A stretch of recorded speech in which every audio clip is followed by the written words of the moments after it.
అన్నగారు చెప్పండి, ఇప్పుడు నూజివీడు మండలం మీర్జాపురం ఇక్కడ సంక్రాంతి సంబరాలకు విచ్చేశారు. జబర్దస్త్ లో నెంబర్ 1 టీమ్ గా పేరు పొందిన మీరు ఇక్కడ ఈ సంబరాలను చూసి ఎలా ఫీల్ అవుతున్నారు, ఏం చెప్తారు? నేను వాస్తవానికి మన నూజివీడు పక్కన మీర్జాపురంలో సంక్రాంతి సంబరాల్లో పాల్గొంటా ఉన్నాను. ప్రతి ఒక్కరు కూడా ముందుగా సంక్రాంతి శుభాకాంక్షలు తెలియజేస్తూ అసలు కనిపించు అసలు నేను ఇంత ఎక్స్పెక్ట్ చేయలేదు.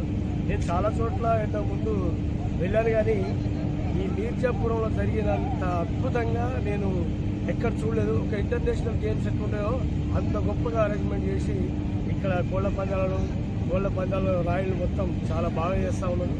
ఫుడ్ కానీ ఇక్కడ అరేంజ్మెంట్ కానీ ఎవ్రీథింగ్ ఈజ్ ఫైన్, చాలా బాగుంది. చాలా చాలా చాలా ఎంజాయ్ చేస్తాం సార్. ఇప్పుడు గతంలో రావిచర్లో సినిమా షూటింగ్ సందర్భంలో కూడా మీరు వచ్చారు, ఇప్పుడు చూస్తే ఇక్కడ మీర్జాపురం వచ్చారు. అసలు రాజమౌళి అంటే నూజివీడుకు ఒక విడదీయరాని అనుబంధంగా, అదొక హాస్య బంధంగా ఏర్పడిందని చెప్పడంలో మీరు ఏమంటారు?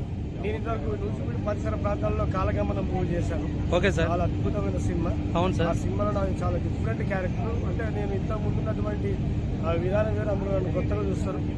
ఈ ఏరియాలో బుద్ధి సుధాకర్ అన్న ఆయనే డైరెక్టర్గా ప్లస్ ప్రొడ్యూసర్గా ప్లాన్ చేసి ఈ ఏరియాలో చాలా చక్కని సినిమా తీశాడు. నూజివీడు పరిసర ప్రాంతంలో నాకు చాలా అనుబంధం ఉంది. ఏలూరులో కూడా ఇప్పుడు సినిమా స్టార్ట్ అయ్యి కంటిన్యూ అవుతూ ఉంది.